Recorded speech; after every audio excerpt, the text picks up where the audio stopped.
The dark truth about this Titanic submarine and the CEO, it's coming out and it is not pretty. I'm going to show you this email exchange from Stockton Rush and Rob McCollum, who had concerns about it, and this is in March of 2018, and check this out. Get your popcorn ready.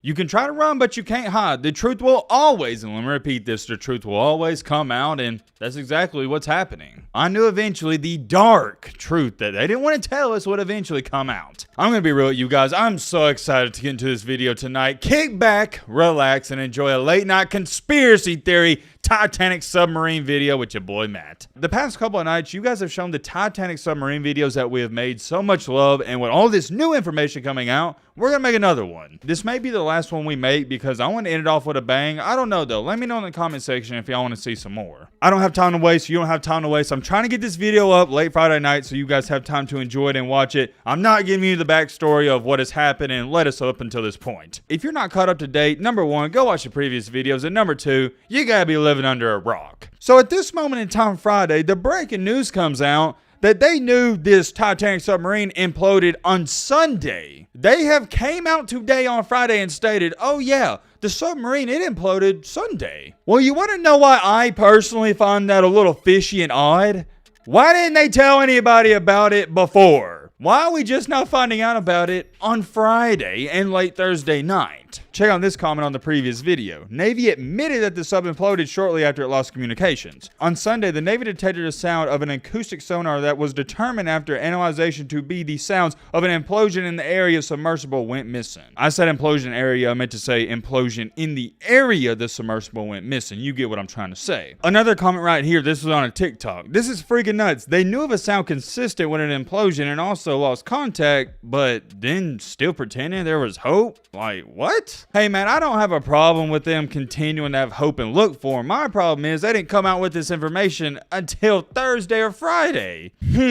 Interesting to say the least. And in last night's video I shared with you guys, or I told you guys, all of the reports of them knocking in 30-minute increments, that's bullcrap. And I had so many people, well not so many, but I saw a couple of comments of people saying, no Matt, that's real. They can hear them when they're knocking on the submarine through all the stuff they got in the sea and whatnot. Look, I'm going to keep it a Fortnite V-Buck with you. I don't buy it. That submarine is 3,800 meters below the ocean. And you want to try to sit up here and tell me there's some detection system where they could have heard them knocking? No, I don't buy it. I don't buy it whatsoever. That noise they heard, it was just natural causes of the ocean. I want you to think about this. If somebody was screaming in your pool under 10 feet of water, you couldn't hear it. If somebody was knocking on pans in 10 feet of water, you couldn't hear it either. But yet they want to tell people they heard these people possibly knocking 3,800 meters below the water? Heck to the no. Come on, man. Going back to this though, I just don't understand, because think about it. For the past couple of days, we have been clinging on to some hope that there's some kind of chance that we can bring them back. For example, the biggest thing going on the past couple of days is everybody's like, okay, they got 72 hours of oxygen left. Now they got 48. Now they got 24. When in reality, the Navy knew since Monday that wasn't even the case. The Navy heard this implosion on Monday, yet they didn't tell anybody and let all these journalists and media companies run with a false narrative. And this all goes back to my first conspiracy theory we talked about 2 days ago. I think it goes back to this. Sports have ended, so now the higher-ups, they need to create some big controversy or some dramatic thing to give us entertainment, and this is it. This storyline coming out about the Navy knowing about this since Monday, not telling us until Thursday night, it proves my point. They just want us to be entertained and talk about something to take our mind off of real world problems. And I already know somebody's going to say this, and I would say it's a fair point. Well, Matt, they had to hold off and wait to release the news because of yada, yada, yada. I guess if you want to say that, that's a good point, but at the same time, my problem with this is you let all these news companies, you let everybody person run with false hope, and that's even worse. If you knew the implosion happened on Monday, why did you wait so long to come out and break the news? Or my bad, I've been saying Monday the past couple of times. It was on Sunday, but that's even worse. And you could argue and say, oh, well, they didn't want to confirm them passing away, and they didn't have to do that. They could have just came out and said, hey, Sunday after they dropped down and they were going to see a Titanic, we did hear an implosion. They could have just said that. So at least then and there we would have known, okay, these people probably don't have a good chance of surviving. But no, they didn't give anyone information. It's fishy, man, it is. But then to go on top of that, hold on. This is even fishier. Is that a word? Yeah, we're going to roll with it. Fishier. They come out a couple days later and say, oh yeah, by the way, we heard some banging noises. So they were willing to tell us there were banging noises on Wednesday, but they wouldn't tell us they heard the implosion on Sunday? What? You see what I'm saying? They were giving us false hope.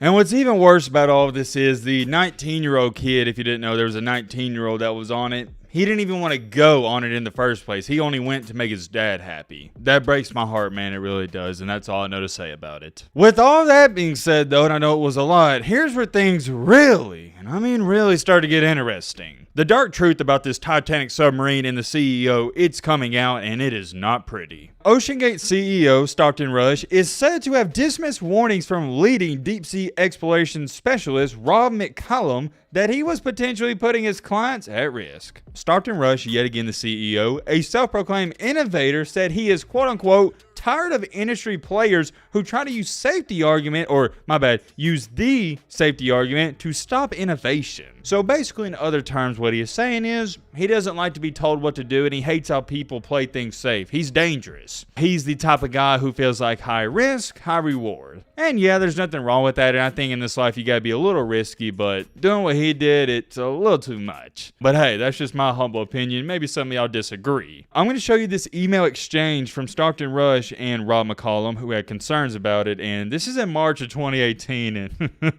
check this out. Get your popcorn ready. Rob McCallum said, I think you are potentially placing yourself and your clients in a dangerous dynamic. In your race to a Titanic, you are mirroring that famous catch cry, she is unsinkable. Stockton replied, we have heard the baseless cries of, you are going to blank someone way too often. I take this as a serious personal insult. What do y'all think about that? Continuing along, Rob McCallum said this. Until a sub is class tested and proven it should not be used for commercial deep dive operations, I implore you to take every care in your testing and sea trials and to be very, very conservative. As much as I appreciate entrepreneurship and innovation, you are potentially putting an entire industry at risk. Before we go any farther, I just gotta say, I am in Rob McCallum's boat on this. I agree with him 10,000%. Stockton Rush replied, I am well qualified to understand the risk and issues associated with subsea exploration and a new vehicle. So pretty much just disregarding the whole safety thing, and he's like, look man, I know what I'm doing. I'm the big boss. I'm the big huncho. Rob McCallum responded, it will be sea trials that determines whether the vehicle can handle what you intend to do with it. So again,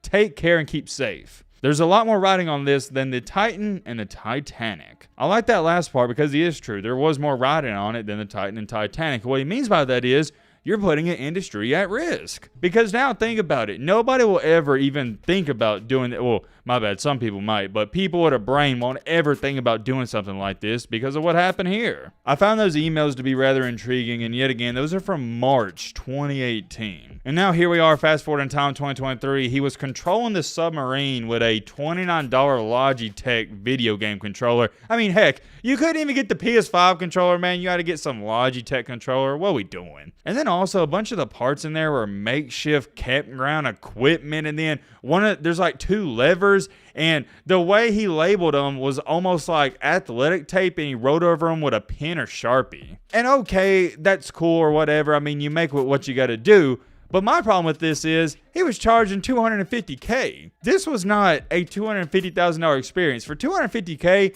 I better get a massage, a 5-star dinner. There better be a maid in there and 2 times more crap. But no, it's none of that. You're in a tube with 5 other people. It stinks. It's smelly. There's no windows. You can't even look at it. It's just a terrible experience. Why would anyone want to do this? And we'll end off the video here because this is a question I have, and I want you guys to answer this in the comment section. I know we have free will and we can do whatever we want, but I feel like you should have, or you had to get this tested, right? Like, you can't just take people's payment and their money and take them down to the Titanic without it getting cleared by, I guess, whoever's over all these boating stuff and stuff that goes down into the sea. Like, doesn't this stuff have to be approved by somebody? But yet, it wasn't approved by anybody. He's taking people's money and putting people's life on the line. And yet again, I go back to this. It's free will. Who's going to stop them and tell them he can't do it? But I also go back to this. When you rent a boat or a jet ski at the beach, those jet skis and boats, they're approved. Like they are approved by somebody or someone to go in that water. This thing, on the other hand, was not. What a crazy past couple. Well, it ain't even been a couple. It's been like 5 days it's been. I am extremely curious. Let me know your thoughts on all this down below. But roll me.